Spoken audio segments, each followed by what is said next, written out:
lo que llamamos, lo podemos llamar neoliberalismo, globalización financiera, terminó por reducir y de manera bastante amplia, ¿no?, lo que era las áreas de la clase obrera anterior, por decirlo todavía mucho más enfáticamente.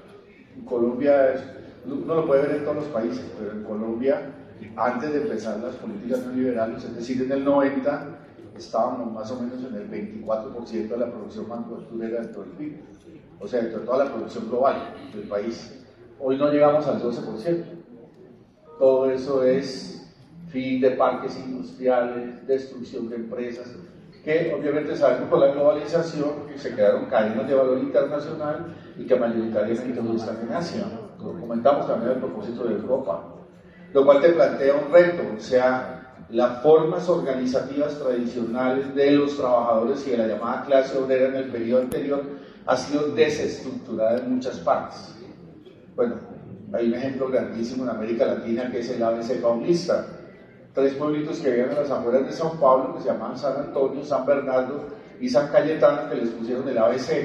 Ese era como el ejemplo máximo de lo que fue el modelo anterior sustitutivo en América Latina. Miles de trabajadores. Entre otras cosas, de ahí surgió el sindicalismo que luego llevará a Lula a la presidencia, o sea, la resistencia contra la dictadura. Bueno, hoy de ese parque industrial queda muy poco, porque además estaba vertebrado en torno a la industria del automóvil, y la industria del automóvil mayoritariamente fue a China y fue a otros países. O sea, no aporta ya ni en trabajadores ni en procesos económicos. Para no hablar de Buenos Aires, fue la famosa película Sur esta que terminó mostrando la desindustrialización de Argentina.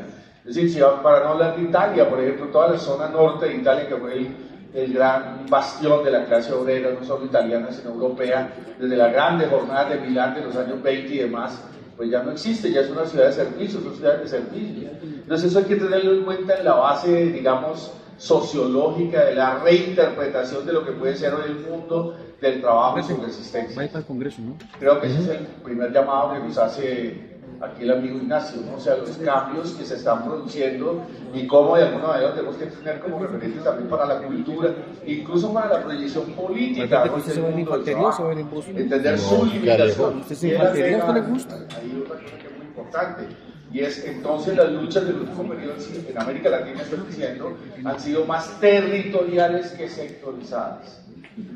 Yo me puse a leer en estos días porque me llamaron la atención esa tesis desde hace rato.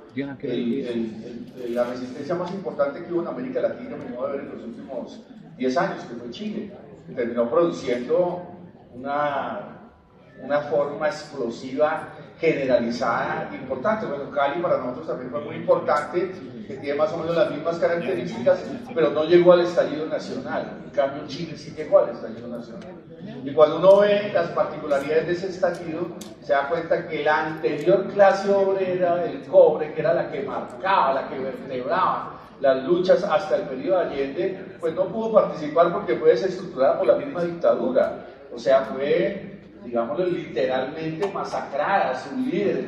O sea, Pinochet en medio de su dictadura tenía el compromiso, la obsesión del gran capital de acabar con la gran clase obrera del cobre que había construido la CUT chilena desde el año 53 y que fue clave en todos los procesos sociales y políticos. Y cuando tú vas a ver en Chile, claro, una explosión extraordinaria, los liderazgos femeninos que surgieron en Chile, las reivindicaciones que ellos plantearon, se los recomiendo, compañeras y compañeros, una cosa extraordinaria lo que produjo el movimiento feminista chileno, las formas populares y demás que se dieron, la forma como se recreó la resistencia, pero ya no está la clase obrera, ya no está vertebrado en torno a la clase obrera, que creo que es más o menos lo que tú planteabas, que eso le produce un límite, digamos, a su apuesta política y a su apuesta, digamos, de resistencia. Más aún ellos retaron una huelga general, lo que queda del PUT y de más allá, y no pudieron cumplir en los niveles que hubiera meritado una resistencia directamente en el mundo del trabajo. Entonces creo que es muy importante que tú estás notando la territorialización y la forma nueva de resistencia a la cual tenemos que involucrar. Desde el punto de vista de digamos, de las competencias y de todo lo que es esta formación cultural, y lo hemos discutiendo desde hace mucho tiempo, te lleva a la simplificación, lo que ustedes decían al final, la simplificación de la formación. Entonces, recuerdo que aquí con varios, la ley que les discutíamos hace mucho tiempo. Aquí viene un señor mexicano asesorado por yo no sé quién de Inglaterra que dijo, cuando empezaron a hablar de la desestructuración curricular del SENA, decía, bueno, si una persona va a manejar closets, eso es brackets de carro, toda la vida, ¿para qué vas a ver Bacó? ¿Para qué vas a ver literatura? O sea, la simplificación total y la formación como si el trabajador fuera una máquina, simplemente que se le arregla un tornillo, y eso lleva a un debate que es muy importante para que de alguna manera articulemos esto con las luchas universitarias y demás curriculares, y es la idea que tiene el neoliberalismo de la despedagogización. Entonces simplemente repetir conocimiento, que va a terminar en estándares de CDs o computadores, software, que te van a decir geografía, primer año es así, matemática es así, o sea, se acaba cualquier posibilidad de pedagogía, de interpretación histórica, de interpretación crítica. Aparece el neoliberalismo con una neutralidad perversa donde se pierde por completo la posibilidad de reflexión de los estudiantes y lo que puede ser más completo, y creo que ahí hay un debate curricular, y tú lo decías muy bien ahora, me comentaron esta mañana, es decir, un neoliberalismo que a nombre de una neutralidad discursiva acaba con las posibilidades de reflexión de los jóvenes, desde niños, en los jóvenes, de lo que tiene que ver pues, con crítica, utopía y demás. Y último punto, para no extenderme la palabra a Carlos y el seguir en la mesa, no atribuirme cosas que no en este foro. Último punto tiene que ver con la tecnología disfrutada, como decía. O sea, la tecnología simplemente como repetitivo. Yo tengo una experiencia súper negativa. Yo soy docente de la Universidad Nacional San Luis desde hace 20 años y siempre pido los primeros semestres. Yo estoy en mi nivel de especialización y tal, pero siempre pido los primeros semestres porque me interesa ver qué está pasando con los jóvenes, y es aterrador.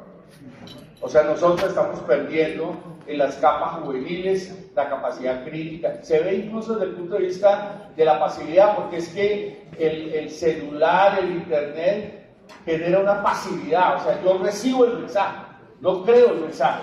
Cuando éramos jóvenes o niños, nosotros, el Quijote era una pasión ir a leer, o cualquier cosa de literatura que nos inducía, y nosotros, digamos, nos decidíamos de alguna manera, lo decimos por leer, por recrear literatura, por recrear pensamiento, por lo que uno veía en la calle, por lo que uno veía en la escuela. Hoy te dicen, no, profe, no me ponga eso de 20 páginas, que es muy largo. Y luego, no, ni siquiera los videos tan largos, póngamelos de 5 minutos. O sea, es la idea que está perezando la juventud por la vía de la repetición de un pensamiento, que esto es muy importante que lo discutamos, donde no solo se pierde la crítica, se pierde el interés por el estudio, el interés por, de alguna manera, reflexionar a propósito de lo que está ocurriendo en la vida, en el mundo, en la sociedad, en la física, en todo lo que está ocurriendo. Entonces creo que eso es muy importante. Es una pelea que nosotros le digo cotidiana en el caso mío con este tipo de adolescentes, y creo que pues que en eso tenemos que discutir muchos currículos. Quería opinar eso para complementar. Muchas gracias, profesor Libreros.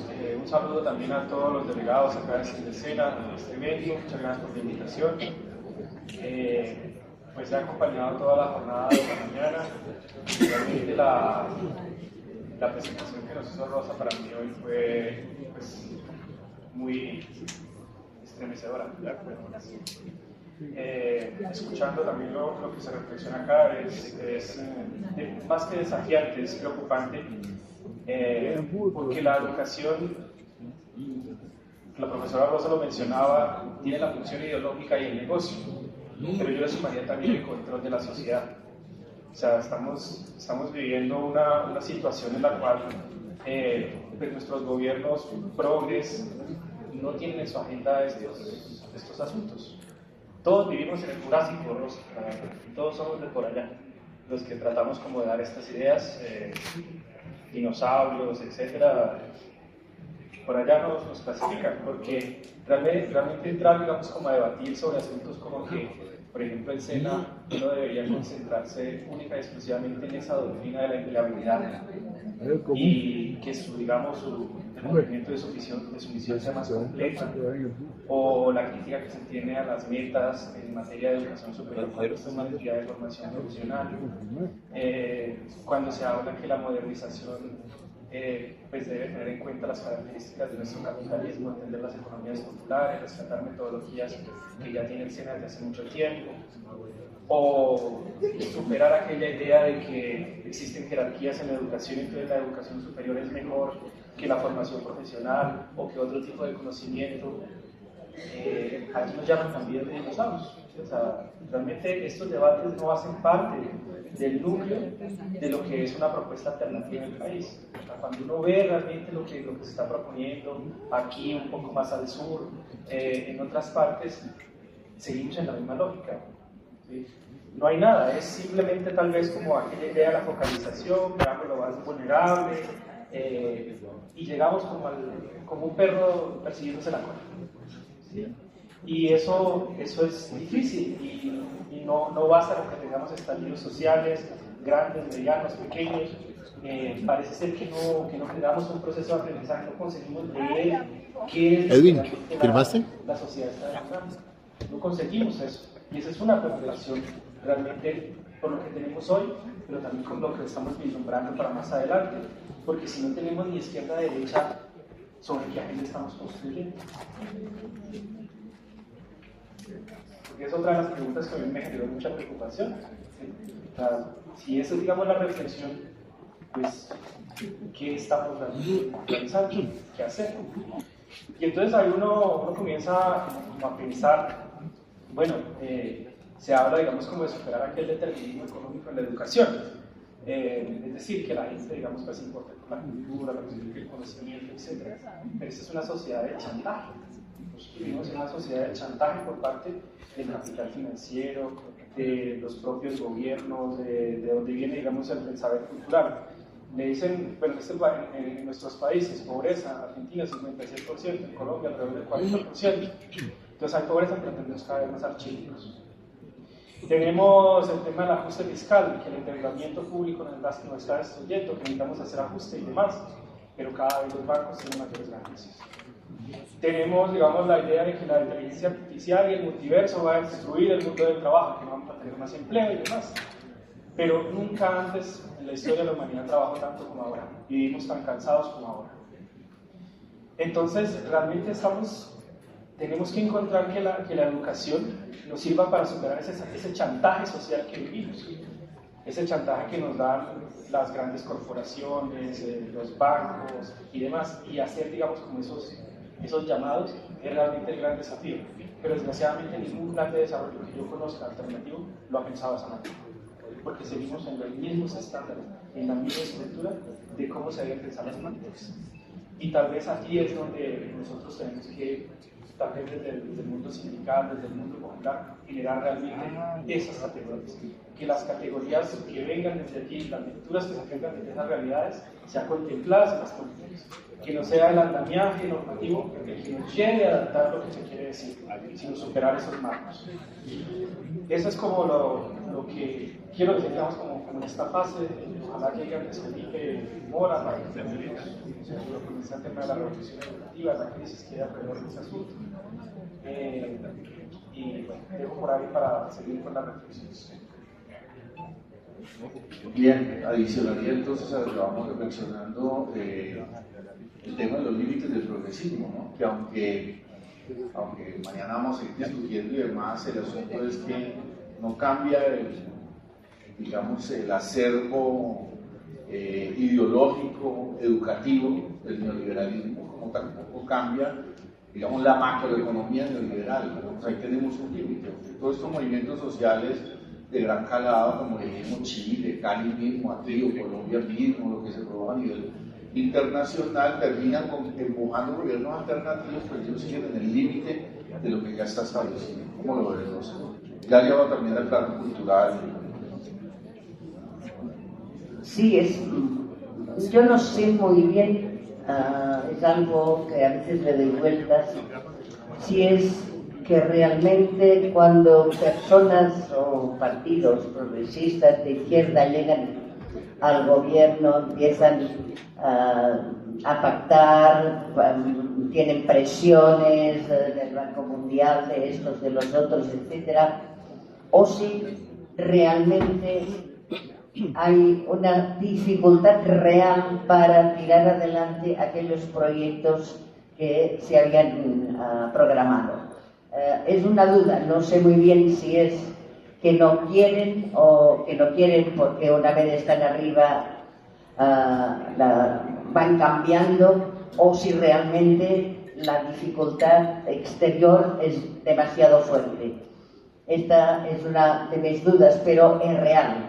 Y no solamente eso, yo pienso también que el hecho que la izquierda no haya encontrado una forma de enfrentar tanto el modelo capitalista, o sea, nadie habla del modelo, nadie habla de destruir este modelo, nadie propone una alternativa clara frente al capitalismo. Hace muchos años que no hay una alternativa ni desde el mundo político, ni intelectual, ni académico, no hay.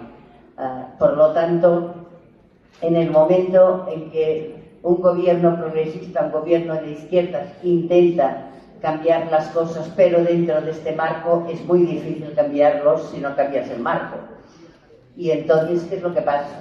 Que las personas que sufren a partir de este marco, que sufren la pobreza, la explotación, la marginación, etcétera, se enfadan con los gobiernos de izquierdas o como mínimo más progresistas y se pasan al otro lado. Y esto fortalece a la derecha. Aparte, o sea, esta sería una de las cuestiones. Otra cuestión es que el modelo está calando a partir de estas pequeñas cuestiones que yo hablaba, a partir de las redes sociales, a partir de ese tipo de educación descafeinada, a partir de que los movimientos sociales tampoco llegan a grandes reflexiones teóricas. O sea, se ha perdido. O sea, antes los partidos políticos y los sindicatos había una gran discusión cuando el movimiento obrero y todo eso, una gran discusión sobre cómo, qué, de qué manera. Habían lecturas profundas del marxismo, de este y del otro, y actualmente eso está muy de capa caída.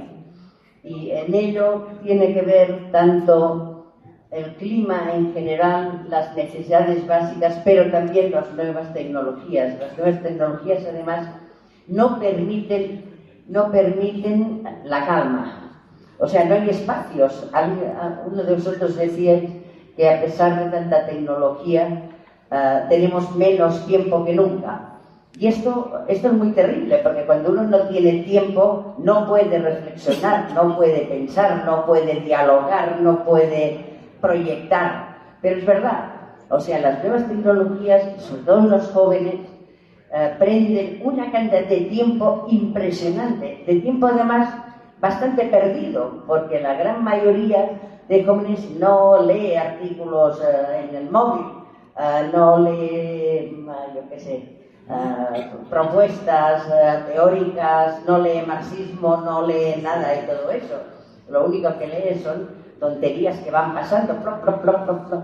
Por lo tanto, esta falta de tiempo real entre las jornadas laborales y la dificultad de la conciliación familiar. O sea, muchos jóvenes de 35, 40 años, jóvenes, parejas que tienen hijos, que trabajan los dos, entre el trabajo, el cuidado de los niños, la internet, no queda tiempo para nada. Y por lo tanto, este sería también otra de las discusiones o de lo que favorece no puesta en cuestión o no tener